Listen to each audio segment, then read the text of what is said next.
బలవంతుడైన యేసుక్రీస్తు నామం పేరట క్రీస్తునందున్న దేవుని ప్రియులారా, మీ అందరికీ హృదయపూర్వకమైన వందనములు తెలియచేయుచు ఉన్నాను. ఈ దినపు యేసయ్య కృపా వార్త యెషయా ప్రవచన గ్రంథము 40వ అధ్యాయం 31వ వచనం. యెహోవా కొరకు ఎదురు చూచువారు నూతన బలము పొందుదురు. క్రీస్తునందున్న దేవుని ప్రియులారా, ఒక శ్రేష్టమైన వాగ్దానమును ప్రభు మనకు చేయుచున్నాడు. ఈ వాగ్దానం మీ అందరి జీవితాల్లో నెరవేరాలని కోరుకుంటున్నాను. ప్రభు రాకడ కొరకు సిద్ధపరచబడుతున్న మనకి తప్పక బలం అవసరం. ఈ లోక సంబంధమైన బలములు అనేకమైనవి ఉన్నాయి. ఆస్తి బలం, ధనబలం, భుజబలం, జనబలం, అధికార బలం. ఈ బలం ఆత్మ సంబంధంగా పరలోక రాజ్యానికి సంబంధించిన ఏ ఆశీర్వాదాన్ని మనకు అనుగ్రహించదు అని చెప్పుటకు సందేహమేమీ కూడా లేదు. అందుకనే మనం దేవుని వలన బలము పొందుకున్నట్లుగా మనకు కలుగుతున్న శ్రమలలో, ఇబ్బందులలో ఏమాత్రం అవిశ్వాసం, సనుగు లేక నిరీక్షణ కలిగిన వారమై ప్రభు సన్నిధిలో ప్రార్థించుచు ఆయన కొరకు ఎదురు చూసిన ఎడల తప్పక మన దేవుడు ఆయన కొరకు ఎదురు చూచుచున్న ప్రతి ఒక్కరికి నూతనమైన బలమును అనుగ్రహించే దేవుడై ఉన్నాడు. పక్షిరాజు తన బలహీన సమయాలలో తను వృద్ధాప్యమందు మరణపడకల్లోనికి చేరతాను అనుకున్న ఆ వేదన కాలములో తనను తానే గాయపరుచుకొని, తన ఏకులు తానే ఓడబెరుక్కొని, తన గోర్లను తానే పెరిగి వేసుకొని, తన ముక్కును తానే బండకు కొట్టి విరగొట్టుకొని, తన శరీరాన్ని తానే క్షీణించిపోయేటట్లుగా చేస్తుంది. ఎందుకు తెలుసా? అది మరలా తన యవన బలాన్ని పొందటానికి. అలాగే మనం కూడా దేవుని వలన బలము పొందుకున్నట్లుగా మన శ్రమ కాలంలో ఒంటరిగా ఆయన దగ్గరకు చేరి ఆయన కొరకు ఎదురు చూస్తే తప్పక పక్షిరాజు ఎలాగా యవన బలం పొంది రెక్కలు చాపి పైకి ఎగురుతుందో అలాగనే మనం కూడా దేవుని వలన నూతనమైన బలాన్ని, క్రొత్త బలాన్ని, ఆత్మ బలాన్ని పొందుకుంటాం. ప్రియులారా, ఈ ఆత్మ బలం, నూతనమైన బలం మన జీవితంలో ఏం కలుగు చేస్తుందో తెలుసా? మొట్టమొదటిగా సొలొమోను గారు ప్రసంగి గ్రంథంలో ఇలా వ్రాస్తున్నాడు. ఏమనో తెలుసా? బలమునందు వారు యుద్ధములలో విజయం పొందుతారంట. ప్రియులారా, మనం అనేకమైన విషయాలలో పోరాడుతున్నాం.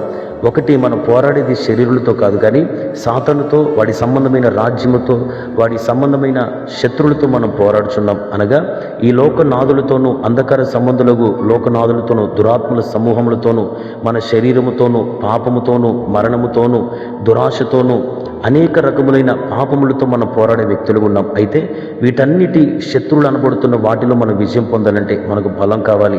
ఎవరైతే దేవుని వలన ఎదురు చూసి బలం పొందుతారో వారందరూ ఈ పోరాటములన్నింటిలో ఈ శత్రువులందరి మీద గొప్ప విజయం పొందుతారు. రెండో మాటను మనం పరిశుద్ధ గ్రంథంలో చదివితే అపోస్తల కార్యముల గ్రంథములో అపోస్తలుడైన యోహాను పేతురు గారు ఓ బలహీనమైన పాదములు కలిగి దేవుని మందిరం బయట కూర్చున్న వ్యక్తిని బాగు చేసినప్పుడు ఆ వ్యక్తి చీలమండలములో బలము పొంది లేచి నిలిచి గంతులు వేయుచు దేవుని మందిరములోనికి వెళ్ళి ఆరాధించినట్లుగా మనం గమనిస్తున్నాం. ప్రియులారా, అతడు దేవుని మందిరం బయట ఎంతో కాలంగా కూర్చున్నాడు. ఎందుకు తెలుసా? అతని బలహీనమైన పాదములే. ఎప్పుడైతే ఆ బలహీనమైన పాదముల్లో బలం వచ్చిందో అప్పుడు అతను లేచి నిలబడ్డాడు. ఈ రోజున చాలామంది ఆత్మీయంగా ప్రార్థనలో, విశ్వాసంలో బలహీనలైపోవటానికి గల కారణం వారిలో బలము లేకపోవటమే. అయితే ఎవరైతే దేవుని కొరకు ఎదురు చూసి బలం పొందుకుంటారో వారు లేచి నిలబడతారు. అంత మాత్రమే కాదు, ఎన్నడూ పడిపోకుండా లేచి నిలబడి గంతులు వేస్తూ దేవుని ఆరాధిస్తూ ఆయన మందిరంలోనికి వెళ్తారు. రెండవ ఆశీర్వాదం, ఎవరైతే ఆయన వలన బలం పొందుతారో వారు నిలబడే వ్యక్తులుగా ఉంటారు. దేవుని కొరకు ఎల్లప్పుడూ ఆయన కొరకు నిలబడే వ్యక్తులుగా ఉంటారు. మూడో మాటను మనం గమనిస్తే హబక్కూకు గ్రంథంలో భక్తుడు బలము పొంది ఎక్కలేనంత ఎత్తైన కొండలకి ఎక్కాలని ఆశిస్తున్నాడు. ప్రియులారా, ఆత్మీయంగా అన్ని విషయాల్లో మనం అత్యధికమైన స్థానానికి ఎక్కి మనం దేవుని నామానికి మహిమను తెచ్చి బిడ్డలు ఉండాలంటే మనకి బలం కావాలి. మూడవది, ఈ బలం మన జీవితంలో చేసే కార్యం ఎక్కలేనంత ఎత్తైన కొండలకి మనం లెక్కిస్తుంది. నాలుగు విషయాన్ని మనం గమనిస్తే యేసుక్రీస్తు ఆత్మ బలముతో గలిలయకు తిరిగి వచ్చాడని ఉపవాస ప్రార్థనలు ముగించిన తర్వాత వాక్యంలో రాయబడి ఉన్నది. ప్రియులారా, స్టెఫెను కూడా బలముతోనూ కృపతోనూ నిండిన వాడే సూచక్రియలు మహత్కార్యములు చేయుచున్నాడని స్టెఫెను గురించి వ్రాయబడి ఉన్నది. ఈ స్టెఫెను యేసుక్రీస్తు బలముతో నింపబడి ఏం చేశాడో తెలుసా? సూచక్రియలు మహత్కార్యాలు చేశారు.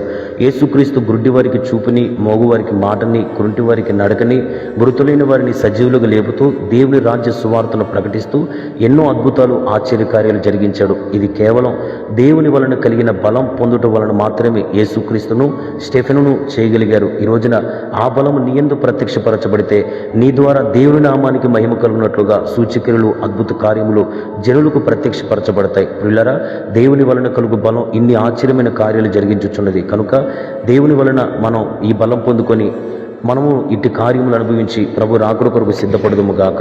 ఆమె ప్రార్థన. సర్వోన్నతుడా, పరిశుద్ధుడా యేసయ్య, నీకు స్తోత్రాలు. ఈ దినమున మాకు నేర్పిన శ్రేష్టమైన కృపావార్తను బట్టి స్తోత్రం. నీ కొరకు మేము ఎదురు చూసి నీ వలన మేము బలం పొందినట్లుగా మీరు మాకు కృపను అనుగ్రహించమని, ఆ బలం వలన కలిగే ప్రతి అద్భుతాన్ని, ఆశ్చర్య కార్యముని మా జీవితంలో మేము అనుభవిస్తూ మీరు రాకడ కొరకు, రాజ్యం కొరకు సిద్ధపడినట్లుగా సహాయం చేయమని యేసు నామములో అడుగుచున్నాము తండ్రి. ఆమేన్. Praise the lord.